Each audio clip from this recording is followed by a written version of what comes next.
It begins with a whisper, the kind of whisper that travels not through corridors, but through the cracks in history itself.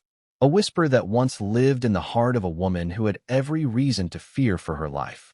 It is the kind of whisper that, once written down, becomes a prophecy sealed in an envelope, locked away for decades, only to resurface when the truth can no longer be ignored. That woman was Diana, Princess of Wales, and the words she left behind would become a storm strong enough to shake the foundations of the British monarchy. Picture the scene: Kensington Palace in late 1996. The air is heavy with the kind of stillness that comes after too many sleepless nights. Diana sits at her desk, pen in hand, the muted hum of London traffic seeping faintly through the tall windows. Outside, the autumn leaves are falling, a quiet reminder that seasons change, but for Diana, the shadows in her life seem to grow longer. The pen scratches softly across the paper. She doesn't write as someone documenting gossip or speculation. She writes as someone convinced that danger is closing in. Her words are direct, almost chilling in their simplicity. She fears an accident, a planned accident. She fears the hand behind it will belong to the man she once called her husband. Before we continue, please hit the like button, subscribe to the channel, and turn on the notification bell for updates.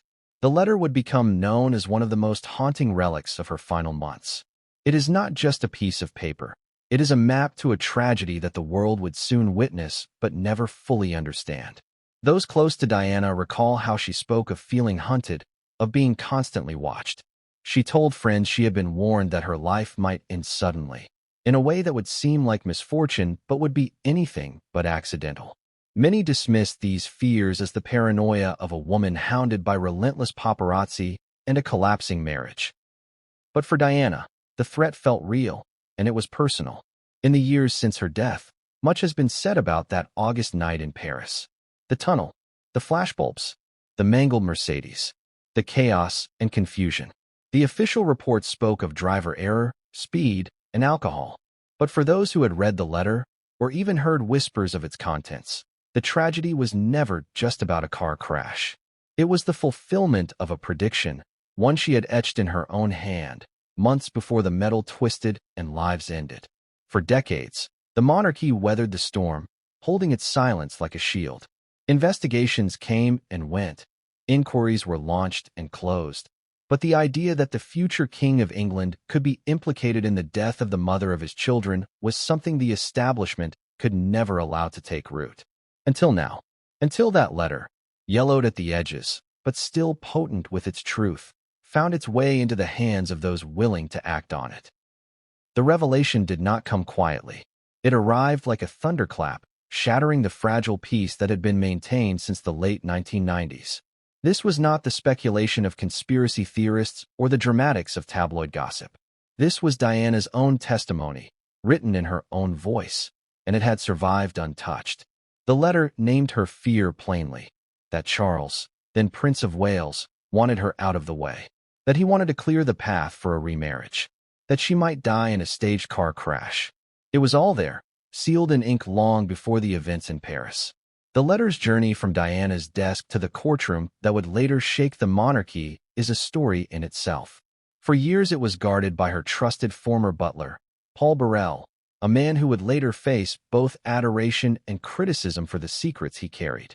Burrell claimed he kept it for her sons, a safeguard against the truth being buried. Some say he was biding his time. Others believe he was afraid of what would happen if he spoke too soon. Whatever his motives, the letter remained hidden, a dormant weapon, until the moment came when its power could no longer be denied. By the time the letter became public evidence, the United Kingdom was no longer the country it had been in the wake of Diana's death. A new generation had grown up with her image as a humanitarian icon, a woman who defied royal protocol to hug AIDS patients and speak against landmines. To them, she was not just a tragic princess. She was a truth-teller who had been silenced. And now, the reemergence of her own words lit a fuse under an old wound. The atmosphere in London changed almost overnight. The media erupted. News anchors spoke with the hushed gravity reserved for national crises. Outside Buckingham Palace, the crowds began to gather, at first in dozens, then in hundreds, then in thousands. The air was thick with chants, placards, and faces wet with both rain and tears. Some demanded justice. Others simply stood in shock, unable to reconcile the man they had watched be crowned with the accusations laid before him. Inside the palace, the tension was like a coiled spring. Staff members whispered in corridors, glancing over their shoulders. Senior aides scrambled to prepare statements. Charles himself, pale and tight-lipped, avoided public appearances. It was as though the very heart of the monarchy had been plunged into a cold, unrelenting spotlight, one from which there was no escape. What makes this moment so seismic is not just the accusation, it is the weight of the evidence. A signed letter from the most beloved royal figure in modern history, detailing her fear of her own death and pointing directly at the man who now sat on the throne. For the British public, it was a betrayal that cut deeper than any scandal of the past. It wasn't about affairs, divorces, or political blunders. It was about life and death. It was about the possibility that the crown itself had been stained with the blood of a princess. This is where the story we are about to unravel begins to pulse with the energy of a thriller, a mystery, and a tragedy all at once. Over the course of this journey, we will step inside the moments that led Diana to pick up her pen and write that damning note. We will revisit the final weeks of her life through the eyes of those who loved her and those who feared her.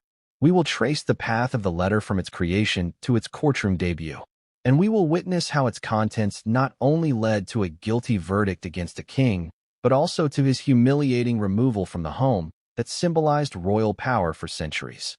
But this will not be a simple retelling of events. We will question motives, examine timelines, and challenge the official narratives that have been polished for public consumption. We will confront the uncomfortable truth that sometimes the greatest threats to a person's safety come not from strangers in the dark, but from those seated at their own dinner table. And we will do it without rushing, because some stories demand to be told slowly, allowing every detail to settle like dust in the light. So, as we begin this exposé, I ask you to keep one question in mind. What happens when a voice from the grave refuses to stay silent? Because in this case, that voice belongs to Diana, and it may have just rewritten the history of the British monarchy. In the weeks following the letter's exposure, London was not just buzzing with gossip. It was vibrating with a kind of national tension that could be felt in the smallest of interactions. Taxi drivers leaned over their steering wheels to listen to updates on the radio. Pub conversations turned into heated debates that lasted long past closing time. Television networks scrapped scheduled programming to dedicate entire blocks to the Diana letter, as it came to be known. Every channel, every paper, every online feed seemed to pulse with the same image, a grainy photograph of the handwritten note, Diana's unmistakable signature scrawled at the bottom. It wasn't just the existence of the letter that struck a nerve, it was the timing. For decades, the monarchy had managed to maintain a delicate balance, its scandals often overshadowed by its ceremonial role and the nostalgia of tradition. But this was different. This was a direct challenge to the institution's moral legitimacy. It was the kind of revelation that could not be softened by royal charity events or gilded state banquets. It was raw, it was personal, and it was impossible to ignore. Diana's words were not vague or open to easy interpretation. She had written clearly, with a clarity born of fear. "My husband is planning an accident in my car," one chilling line read. Brake failure and serious head injury. For many, this was more than coincidence, it was evidence. And for a growing number of Britons, the truth they had quietly suspected for years was finally being spoken aloud, not by a journalist, not by a historian, but by Diana herself. The question that spread like wildfire was simple. If she had written this, and if those in power had known, how could they have allowed her to die as she did? The implication was devastating. It meant that either no one believed her enough to act, or worse, that those who could have acted chose silence to protect the monarchy. Both possibilities were equally damning. The weight of public outrage began to shift into something more concrete: political will. Members of parliament who had once been loyal to the palace found themselves fielding angry calls from constituents. Old alliances began to crumble under the pressure of the public eye. In hushed meetings behind closed doors, strategies were drawn up not to protect the king, but to preserve the stability of the state itself. If Charles was guilty, His removal would not be an act of rebellion against the crown. It would be an act of preservation for it. While the political machine stirred into motion, the royal household became a fortress under siege. Staff who had served for decades now moved with caution, unsure which orders to follow. Security details were doubled, not because of external threats, but because of the fear of what might happen inside. Rumors spread of heated arguments between senior advisors and the king, of William refusing to participate in staged family appearances, and of Harry, now more distanced than ever, making it clear that he would not defend his father against the contents of the letter. Yet even as the palace tried to hold its walls, the streets outside became a constant reminder of the tide turning against them. Each morning, more people arrived at the gates, holding flowers not for the current monarch, but for the woman they believed had been wronged. Some came dressed in black, others carried placards with Diana's face and the word justice in bold letters. Journalists from around the world set up permanent stations outside, their cameras trained on the palace doors as if waiting for a moment of surrender. And then there were the interviews, ordinary citizens speaking with a conviction that made headlines. Mothers who remembered Diana visiting hospitals, veterans who spoke of her compassion for soldiers and their families, charity workers who had stood beside her on campaigns. They didn't talk about tiaras or titles, they talked about humanity. And in that comparison, Charles came up short. In the media, a dangerous narrative began to take shape. Diana as the people's queen, martyred by the very institution she had once been bound to. Charles, by contrast, became the embodiment of cold ambition, a man who could not bear the inconvenience of a living ex-wife. The press, once cautious about overstepping, now leaned into the story with the force of a hammer striking glass.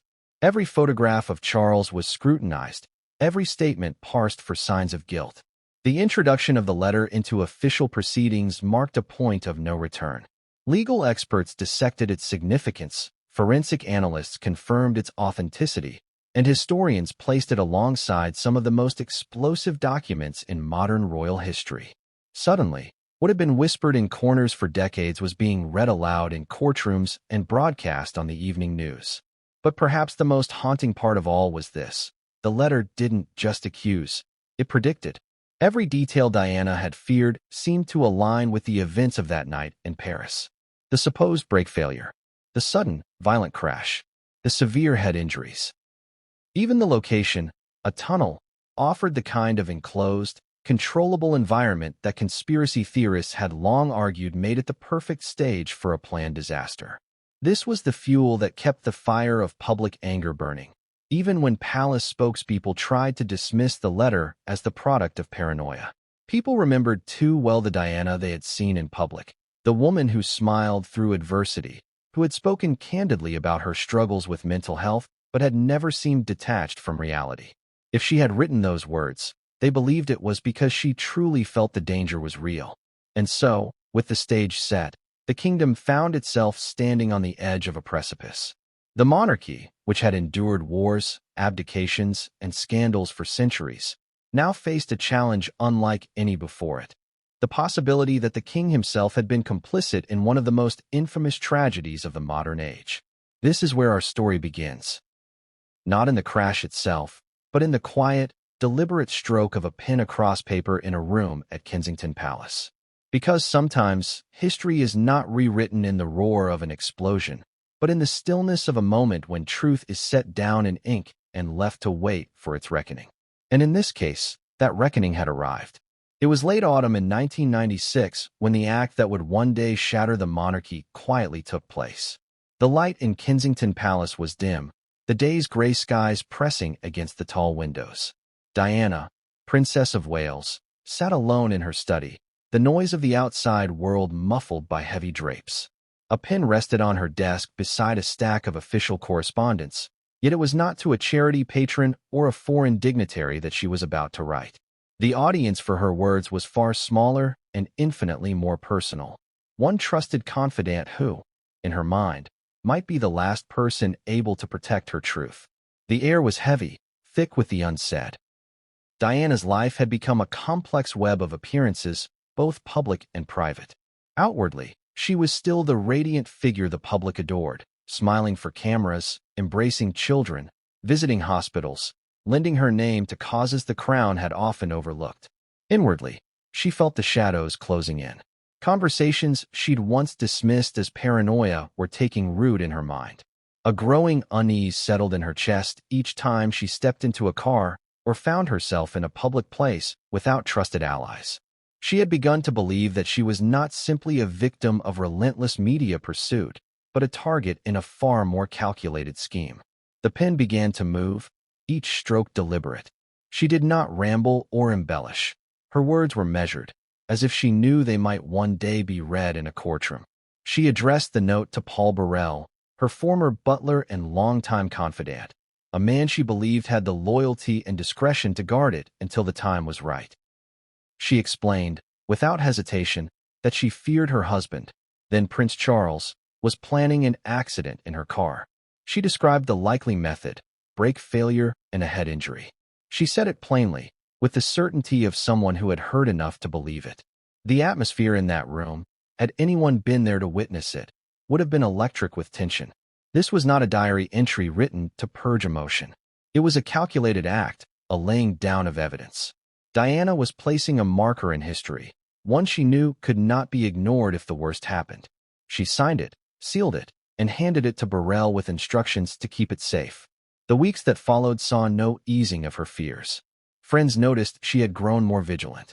She altered her routines, avoided certain drivers, and voiced concerns in hushed tones about being followed. At social events, there were moments when her smile seemed to falter as her eyes darted toward unfamiliar faces in the crowd. These were not the actions of a woman at ease in her surroundings. They were the instincts of someone who felt her survival depended on staying one step ahead. To understand the weight of that letter, one must remember the climate of the time. Diana's separation from Charles had become final, and the world knew she was no longer bound to the palace in the same way. Yet she still represented a threat to the establishment's image. Her global popularity had not dimmed. If anything, it had grown. She was a figure the press adored and the public cherished, an embodiment of compassion in contrast to the formality of the royal machine. Her freedom meant she could speak more openly than ever before, and that was dangerous. She had already proven willing to break the unspoken code of royal silence. The BBC Panorama interview in 1995 had been a seismic event, where she openly discussed infidelity, her struggles with mental health, and her sense of isolation within the royal household. For some, this was an act of bravery. For others inside the palace, it was an unforgivable breach. It cemented her status as both an icon and an outsider. The letter was not a random act of fear. It was part of a pattern, a final safeguard after years of feeling watched and controlled. Burrell himself would later recount how Diana seemed deeply uneasy in her final year, convinced that plans were being laid to remove her from the picture. He would keep the letter hidden for years, perhaps unsure of when or how it should surface, but fully aware of its explosive contents. What makes this moment so haunting is the precision of her words. She didn't simply write that she felt unsafe. She laid out a method, a scenario, and a motive, clearing the way for Charles to remarry. The implication was brutal in its simplicity. If she were gone, the crown's path forward would be smoother. There would be no public ex-wife to complicate royal image-making, no unpredictable humanitarian superstar overshadowing the next queen. In those final months, Diana's life seemed to oscillate between moments of joy and an undercurrent of dread. She threw herself into charity work, traveled, and even began a new romantic relationship with Dodi Fayed. But in private, she spoke to friends about feeling as if she were being watched, not by the press alone, but by forces far more discreet. She suspected her phone was tapped. She noticed unfamiliar vehicles near her home. These details, shared with trusted companions, formed a mosaic of quiet fear. The letter was, in a way, a release valve. By committing her fears to paper, she had created a form of protection, a silent witness to her state of mind.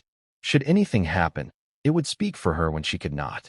But it was also a burden, one that weighed heavily on Burrell, who understood that revealing it too soon could spark chaos, yet keeping it hidden left him the custodian of a secret that could change history.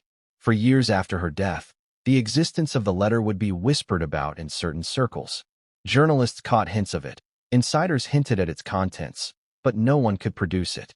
Its absence in public only added to the mystery surrounding Diana's final months. And when it finally did surface, long after the Paris crash, it would not emerge as a mere curiosity. It would explode onto the stage as a pivotal piece of evidence in a legal battle that would challenge the very legitimacy of the reigning monarch. In this first chapter, the act of writing the letter stands as both a cry for help and a calculated act of preservation. It was a bridge between Diana's life and her death, a thread connecting the woman who feared for her future to the tragedy that would one day confirm her worst suspicions. And in that thread lay the seeds of a reckoning that no one inside Buckingham Palace could have foreseen, but which, once planted, would grow until it tore through the heart of the monarchy itself. The final months of Diana's life were a study in contrasts. Public triumphs set against private unease, moments of radiant joy masking an undercurrent of dread. To the world, she seemed freer than ever. She had shed the rigid expectations of palace life, stepped out from the shadow of her failed marriage, and embraced causes that defined her as more than just a royal figurehead. Yet behind the polished photographs and warm smiles, there was an unmistakable tension, a sense that she was moving quickly, as if racing against an invisible clock. By early 1997, Diana's calendar was packed with engagements.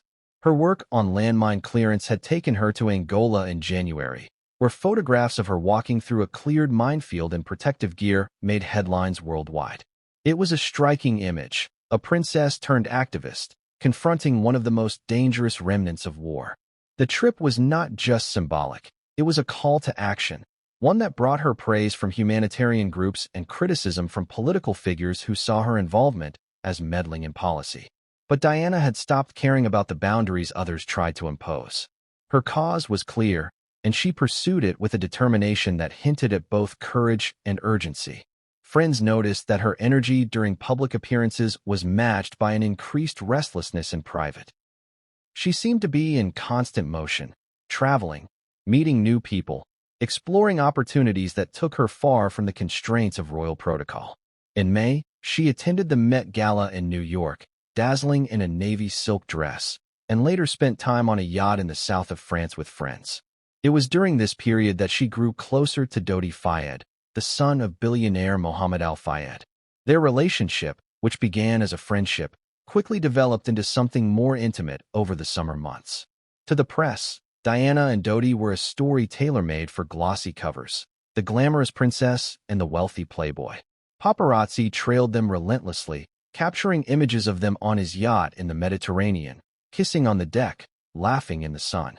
These photos fueled a media frenzy that intensified as the summer progressed. Yet behind the romantic narrative, there were hints of why Diana might have embraced this whirlwind relationship so quickly. Some close to her believed Dodi offered not just companionship, but a sense of protection and escape from the confines of her former life. Others suspected she was making a statement to those who had sought to control her, proving she could live, love, and choose her own path. Still, there were signs that her fears had not diminished. Even during moments of apparent relaxation, Diana's security detail noted she would sometimes change plans abruptly, canceling scheduled outings without explanation. She was careful about the drivers she used and the routes they took. On more than one occasion, she confided to friends that she felt things closing in, though she rarely elaborated. Her letter to Paul Burrell, written months earlier, lingered in the background as a silent warning. In late July, Diana traveled to Bosnia to meet with landmine victims, a trip that would prove to be one of her last humanitarian missions. She visited hospitals, listened to survivors' stories, and brought global media attention to the lingering dangers of unexploded mines. Those who accompanied her described her as deeply moved, but also unusually reflective. She spoke about wanting to make the most of her time and seemed more determined than ever to focus on causes that mattered to her personally, rather than those sanctioned by the royal establishment. By August, she had returned to the Mediterranean with Dodi, moving between the French Riviera and Sardinia. Their movements were shadowed by photographers, whose aggressive tactics became more intrusive by the day. Diana's discomfort with the constant attention was visible. She shielded her face, turned away from cameras, and at times appeared visibly irritated by the press. Yet she also seemed unwilling to retreat entirely from public view. Whether out of defiance, or perhaps a desire to control the narrative, she allowed herself to be seen. Her relationship with Dodi was the subject of endless speculation. Rumors swirled about possible engagement plans, fueled by Mohammed Al-Fayed's open admiration for Diana and his belief that she might one day become part of his family. This narrative, though tantalizing to tabloids, was alarming to some within the royal circle. Diana marrying into one of Britain's most controversial and outspoken families would have been a seismic shift, both socially and politically. The possibility of such a union only added fuel to long-standing tensions between Diana and certain members of the royal household. In private, she was also navigating the delicate balance of co-parenting with Charles. William and Harry were spending part of the summer with their father, as was customary. Diana made every effort to maintain contact with them, sending messages, arranging calls, and planning time together once they returned. Those close to her say that, despite her busy travel schedule, her sons remained her anchor, their well-being her first priority. Yet, even in conversations about them, she would sometimes hint at her belief that forces within the establishment were working against her, a concern she never seemed able to fully set aside. As August drew to a close, Diana and Dodi made plans to spend a few days in Paris before returning to London. It was meant to be a brief stop, a romantic interlude in one of the world's most beautiful cities. But those who had followed Diana's story knew that her life had rarely unfolded according to plan.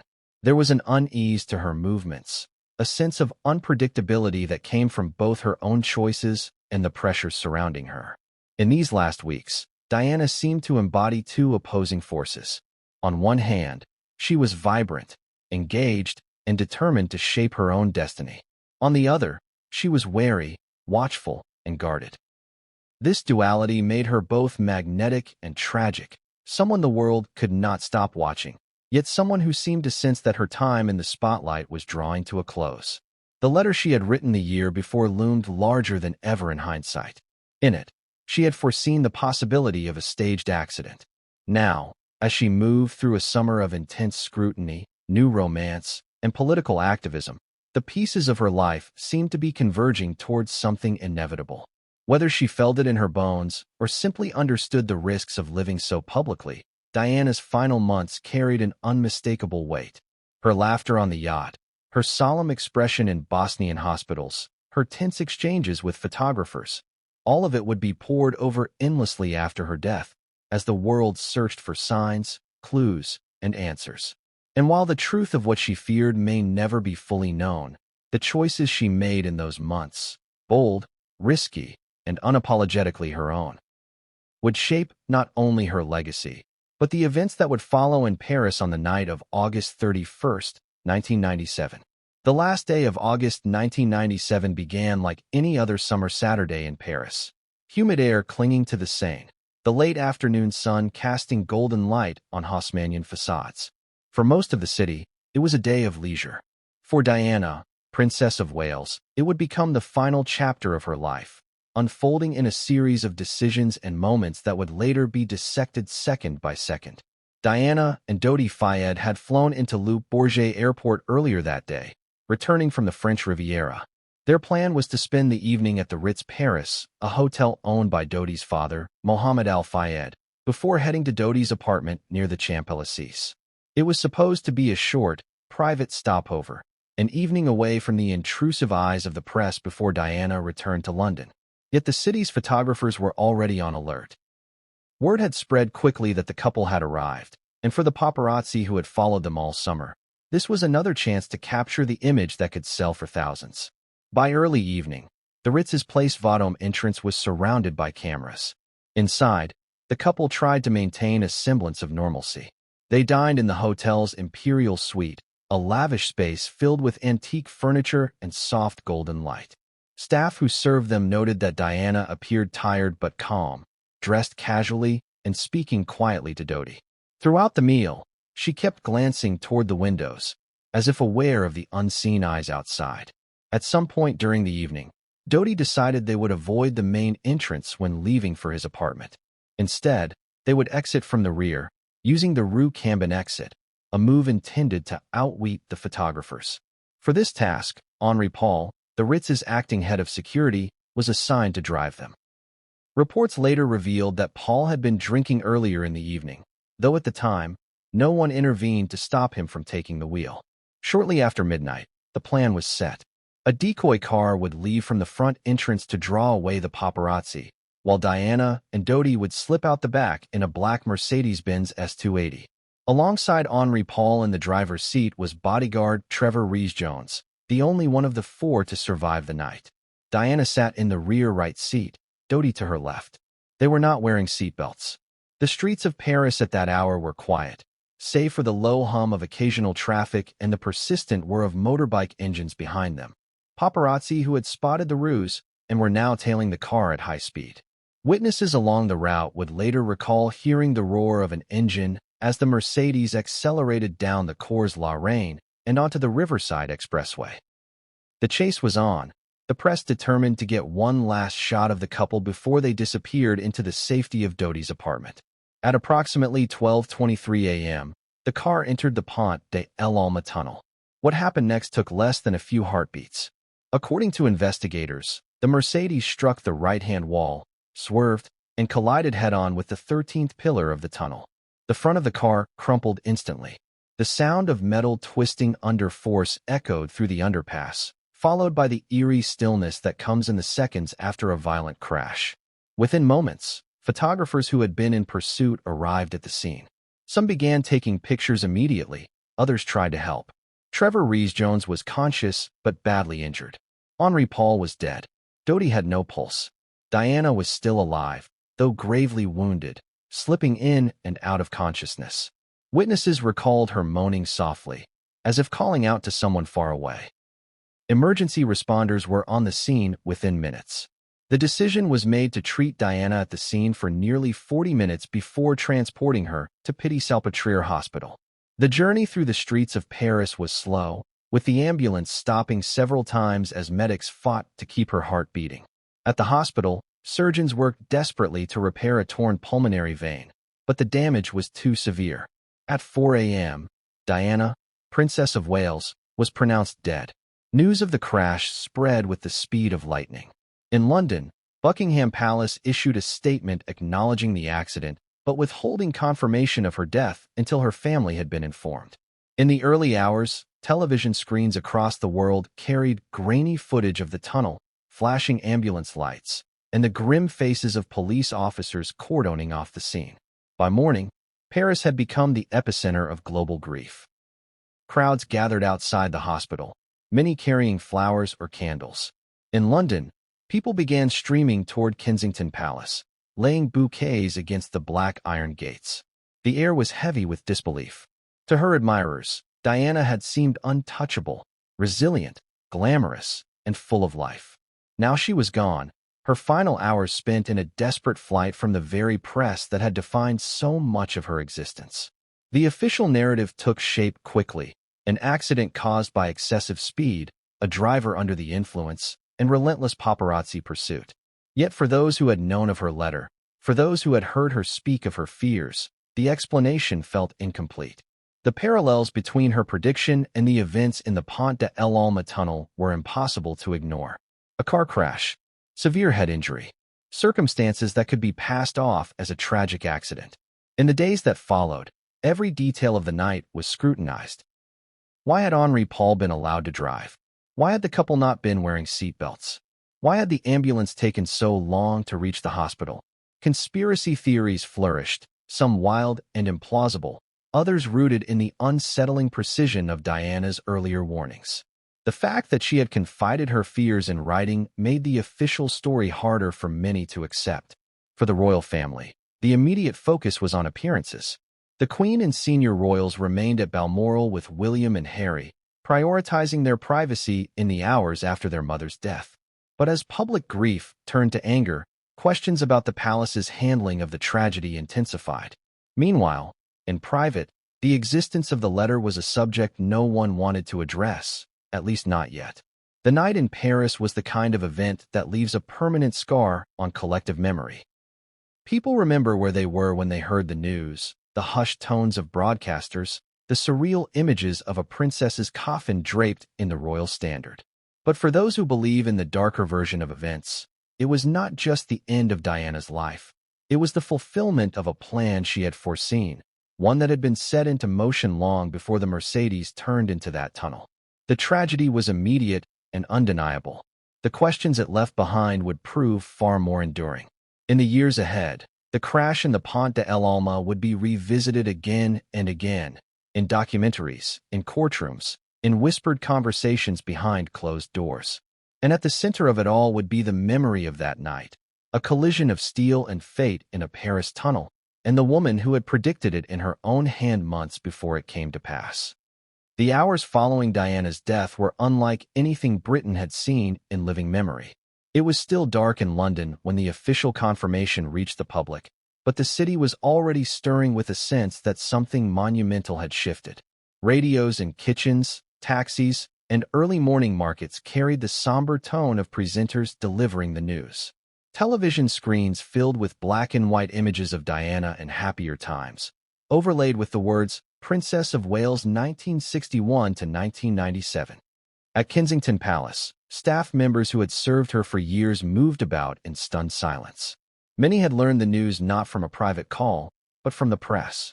The suddenness of it all was overwhelming. Less than a day earlier she had been alive, vibrant, and moving about the world, and now she was gone. Her private apartments, still filled with her personal belongings, stood exactly as she had left them before her trip to Paris. Fresh flowers and vases had not yet wilted. An open book lay face down on a table. Children's drawings from William and Harry were pinned to the walls. News crews gathered outside the gates of Buckingham Palace before dawn, their cameras waiting to capture the first official reaction from the monarchy. Yet the palace remained silent for much of that first day, a decision that quickly drew criticism. Across the country, the public began to express not only grief, but frustration at the perceived distance between the people's pain and the royal family's response. In Paris, Mohammed Al-Fayed was already mobilizing his considerable resources. He arrived at the hospital in the early morning, demanding answers and openly accusing elements within the British establishment of conspiring against his son and Diana. His words, emotional and unrestrained, were quickly picked up by the press. For him, the tragedy was no accident, and he vowed to uncover the truth. The bodies of Diana and Dodi were prepared for transport. Dodi's remained in Paris, while arrangements were made for Diana to be flown back to London. At 6 p.m. Paris time, her coffin, draped with the royal standard, was placed aboard a Royal Air Force jet at Villejuif Air Base. Accompanying her was Prince Charles, who had flown to Paris earlier in the day, along with Diana's two sisters, Lady Sarah McCorquodale and Lady Jane Fellows. For those watching from the tarmac, the image of Charles bowing his head as her coffin was loaded onto the plane would become one of the most replayed moments in the coverage. Back in London, crowds were growing by the hour at both Buckingham and Kensington Palaces. People brought flowers, letters, candles, and photographs, laying them in thick, colorful carpets that soon covered the gates and spilled onto the pavements. The scent of lilies and roses hung in the air, mingling with the low murmur of thousands who had come simply to stand in the presence of others who understood their loss. Strangers embraced, tears running freely, united in a grief that felt deeply personal. The public mourning quickly took on a national character. Church bells tolled. Flags were lowered to half-mast, though not at Buckingham Palace, a detail that became a flashpoint of public anger. Newspaper headlines the next morning reflected the mood. Your people are suffering. Show us you care. Where is our queen? The monarchy, already struggling with public perception after years of scandal and divorce, found itself in a precarious position. In the media, commentators replayed the events of the night in Paris, interspersing grainy tunnel footage with archival clips of Diana's life, her wedding, her charity work, her interviews. The juxtaposition of her warmth and vitality with the cold reality of her death only deepened the sense of tragedy. Meanwhile, whispers about the letter she had written began to circulate again. A handful of journalists hinted at its existence without providing details, careful not to provoke legal retaliation from the palace. But for those who already knew of its contents, the timing of her death seemed too precise to dismiss.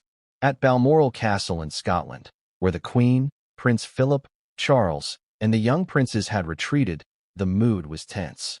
William and Harry were shielded from the media as much as possible, kept inside the castle grounds and away from television coverage.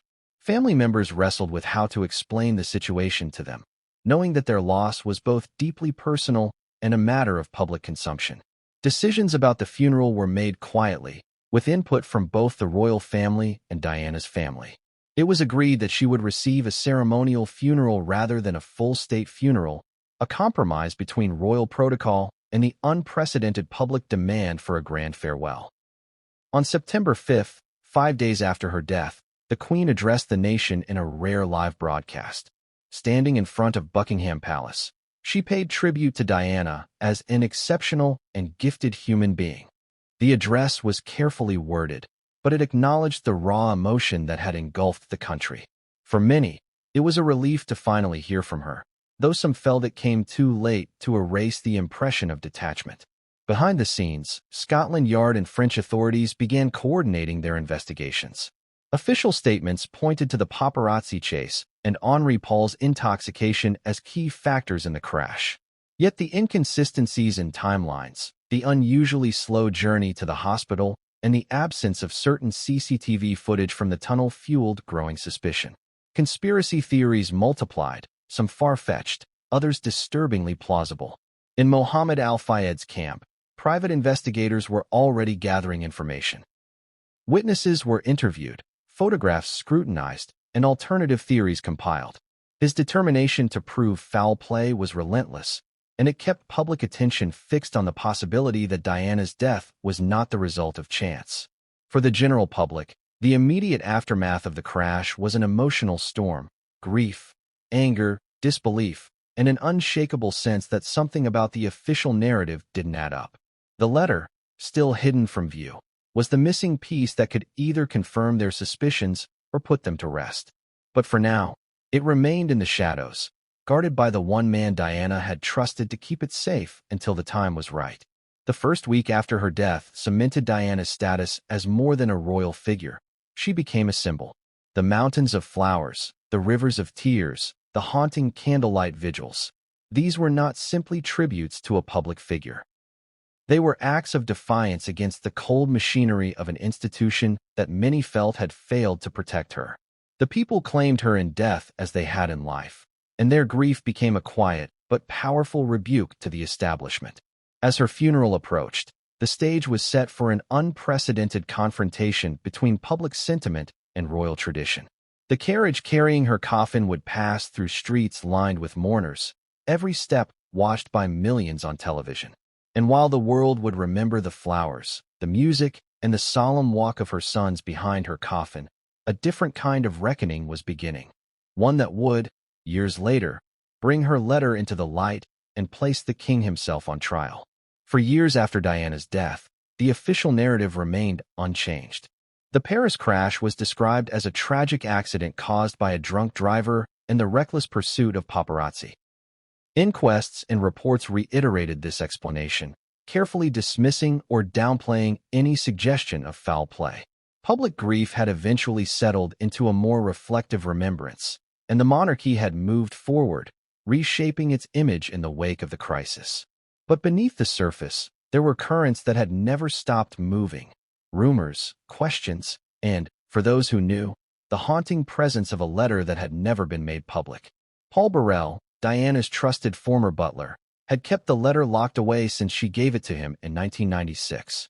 He had never spoken of it openly to the press in the immediate aftermath, fearing the backlash and the potential danger to himself. Yet, as the years passed, the weight of what he held grew heavier. He had promised to protect her truth, and in his mind, that promise was unfinished. There were moments when he almost revealed it, during interviews, during the inquest into her death. But each time, he held back, convinced the timing was not right. That changed in the early 2000s. Burrell, embroiled in his own legal battles over items from Diana's estate, found himself increasingly frustrated by the way her story was being shaped without her voice. The public had been told again and again that there was nothing more to know, that the tragedy was fully explained. Yet he knew differently. He had in his possession a handwritten note that directly contradicted the entire official narrative, a note in which Diana predicted her death with unsettling specificity and named her former husband as the one who would benefit from it. The moment of revelation came in stages. First, whispers in the media that Burrell had explosive material in his keeping. Then, hints in tabloid stories about a prophetic message from Diana. Finally, in a series of interviews and in his memoir, Burrell disclosed the existence of the letter in full. He described the day she wrote it, the calm but serious tone in her voice, and the explicit warning she left behind, that her husband was planning an accident in her car to clear the way for remarriage. The public reaction was immediate and visceral. For many, it confirmed what they had suspected all along.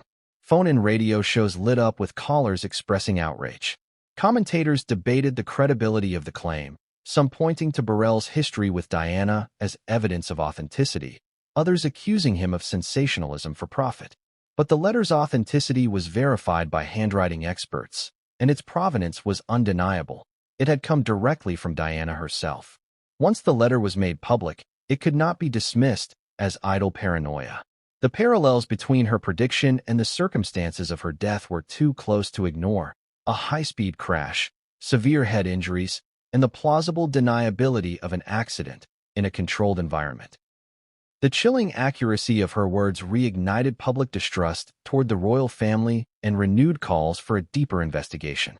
The British press, which had once tread carefully around such allegations, began to lean into the story. Headlines splashed across front pages. Diana warned of plot. Her final words, the letter that changes everything. Television networks aired specials re-examining the night in Paris, this time framing it through the lens of Diana's fears. Archival footage of her speaking about feeling unsafe was replayed alongside close-ups of the letter, her distinctive handwriting looping across the page. Inside Buckingham Palace, the mood was grim. While official spokespeople refused to comment on private correspondence, sources reported that senior figures were deeply unsettled by the letter's release. Charles himself, now years into his role as heir apparent but still carrying the shadow of his failed marriage, faced a wave of renewed hostility from the public. Though the letter did not constitute legal proof of a crime, it was enough to plant seeds of suspicion that would never fully disappear. The revelation also had a profound impact on Diana's sons. William and Harry had grown up under the weight of the tragedy, forced to navigate their grief in public.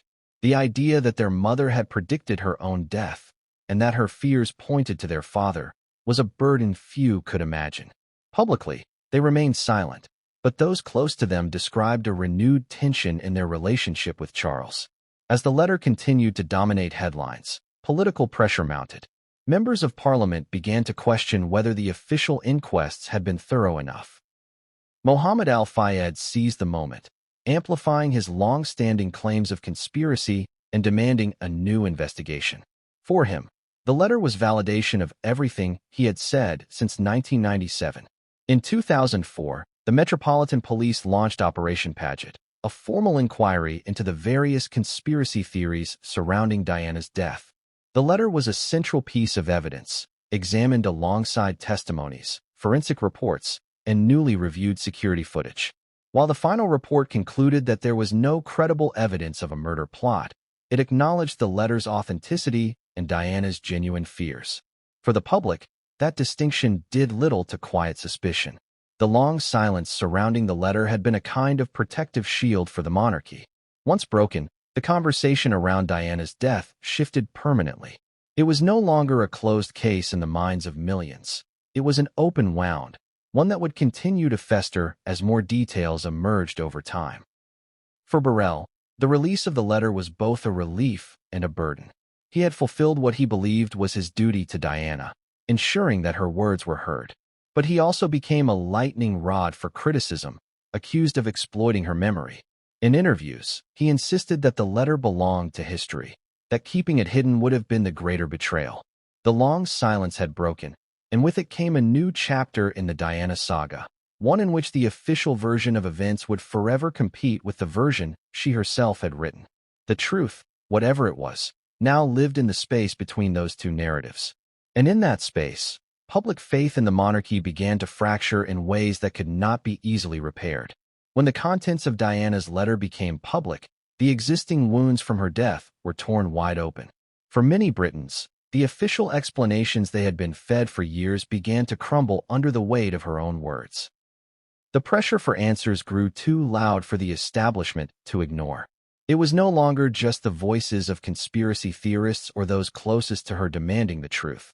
Members of parliament, influential journalists, and even figures within the justice system were calling for a new, independent investigation. The government could feel the heat rising, and reluctantly, the decision was made to reopen the inquiry into the events of August 31, 1997. The announcement came with carefully chosen language. Scotland Yard stated that they would be conducting a review of new material, including personal correspondence from Diana, to determine whether it warranted a formal reopening of the investigation. To the public, this was a small but significant victory. For the monarchy, it was a dangerous shift. Reopening the case meant reopening the past, and with it, the risk of exposing details that had long been buried. The investigation was given an official name, Operation Paget. Led by Sir John Stevens, then Commissioner of the Metropolitan Police, it was tasked with examining every allegation of foul play connected to Diana's death. The scope was immense. Investigators would revisit old witness statements, pore over security camera footage from Paris, analyze forensic evidence from the crash, and, most controversially, evaluate the claims made in Diana's letter. From the start, the letter was treated as a critical piece of evidence. Handwriting experts were brought in to verify its authenticity, though its provenance was already well established through Paul Burrell. Their analysis confirmed what many already believed. The note was genuine, penned in Diana's own hand, with the unique loops, slants, and spacing that no forger could convincingly imitate. It wasn't just the authenticity that mattered, it was the tone. The language was unambiguous, calm, and direct, lacking the hallmarks of emotional exaggeration. It read like a statement of fact, not a burst of fear. The inquiry also examined the broader context of Diana's life in the months leading up to her death. They gathered testimonies from friends, staff, and associates who had heard her speak of feeling watched, of fearing for her safety. Several recalled specific instances where she altered her travel plans at the last minute because something didn't feel right. A former member of her security team described how she once asked if her car could be checked for tampering, though he had never found anything conclusive. In Paris, French investigators were re-interviewed to compare findings. Operation Paget sought access to all photographic evidence from the scene, including images seized from paparazzi cameras that had never been published. They also combed through police logs, ambulance records, and radio communications from the night of the crash. Even the vehicle itself, a mangled Mercedes-Benz, was subjected to fresh forensic analysis to look for signs of mechanical interference. One of the more controversial aspects of the review involved potential links to British intelligence services. Mohammed Al-Fayed had long claimed that MI6 was involved in orchestrating the crash, pointing to similarities between Diana's death and alleged covert tactics used in other operations. Operation Paget investigated these claims, including the possibility that her movements had been monitored in real time on the night she died. While no conclusive evidence was found linking MI6 to the crash, the inquiry did confirm that Diana had been under varying degrees of surveillance for years due to her high-profile status. The re-examination of Henri Paul's role also became a focal point. Toxicology reports from 1997 had concluded he was heavily intoxicated at the time of the crash, but critics pointed to irregularities in how his blood samples were handled and analyzed. Operation Paget's experts reviewed the chain of custody and the testing procedures, but ultimately upheld the original findings.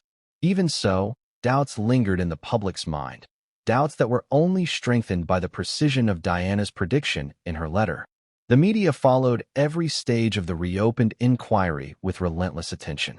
News outlets dissected every statement from the Metropolitan Police, while documentaries rehashed the known facts and speculated about the unknown. The letter was always at the center of the coverage, often shown in close-up shots with Diana's handwriting blown up on screen. The words, "My husband is planning an accident in my car," etched into the collective consciousness of viewers. Behind closed doors, tensions were rising. Senior royal advisors were deeply concerned about how far the inquiry might go. There were fears that even if Operation Paget did not find direct evidence of a plot, the very process of questioning the official narrative could cause irreparable damage to the monarchy's reputation. Prince Charles himself was reported to be anxious about the implications. Although he maintained his innocence publicly and privately, the shadow cast by the letter was something no statement could entirely dispel. From France, several first responders who had been at the Pont de l'Alma that night offered their own perspectives. One paramedic recounted how unusually long it took for the emergency team to remove Diana from the wreckage, citing unclear instructions from police officers at the scene. Another described being told to proceed slowly to the hospital, a protocol that puzzled him given the severity of her injuries. French officials maintained that this was in line with their medical procedures, but to critics, it was one more detail that didn't sit right. Then came the account of a British expatriate living in Paris who claimed to have been near the tunnel at the time of the crash. He said he saw a bright flash just before the Mercedes lost control, a flash so intense it briefly blinded him.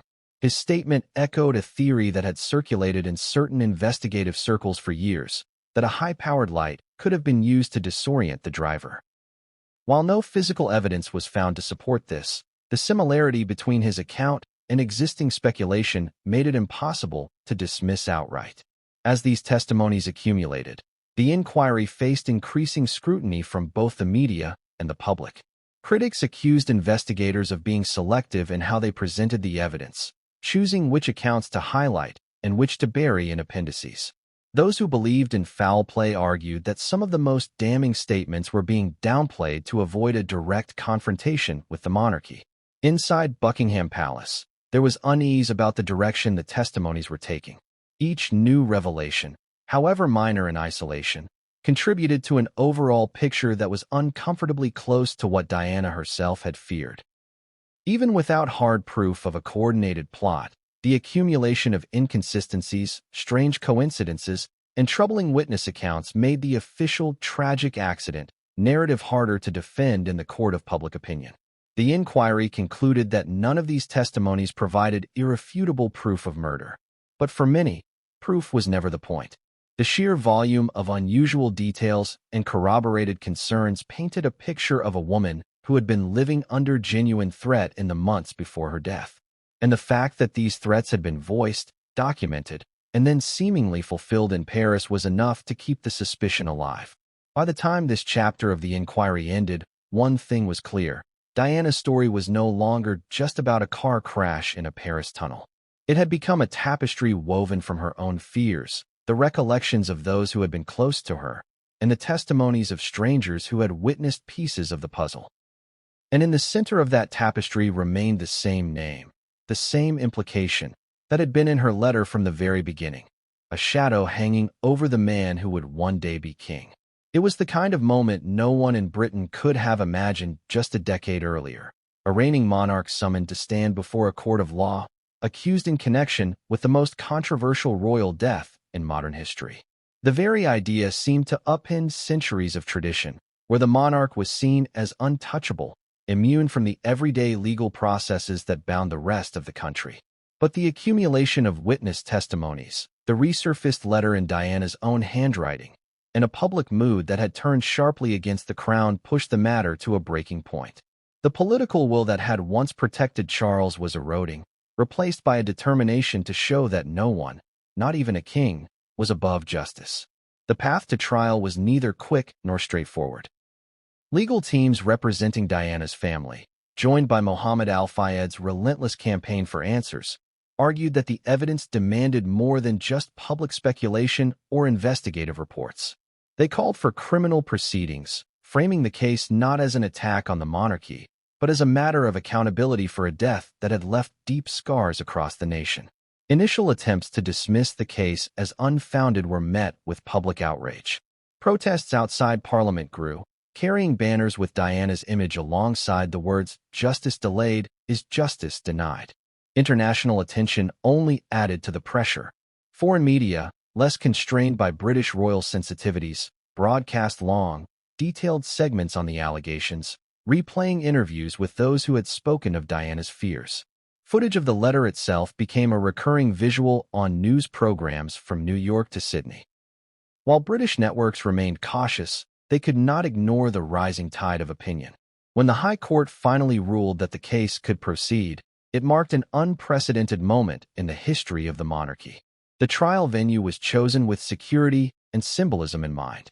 The Old Bailey in London, a place synonymous with high-profile justice, would host the proceedings. From the first day, the area around the courthouse became a stage for the nation's emotions. Supporters of the king arrived in smaller numbers, their Union flags held high, while Diana's supporters filled the streets with flowers, handwritten letters, and photographs. Some wore T-shirts emblazoned with her smiling face. Others carried copies of the letter, enlarged and laminated, as though holding up the truth itself for all to see. Inside, the courtroom was a place of rigid formality. Charles arrived each day under heavy guard, his expression carefully composed, his eyes fixed ahead as he passed rows of reporters.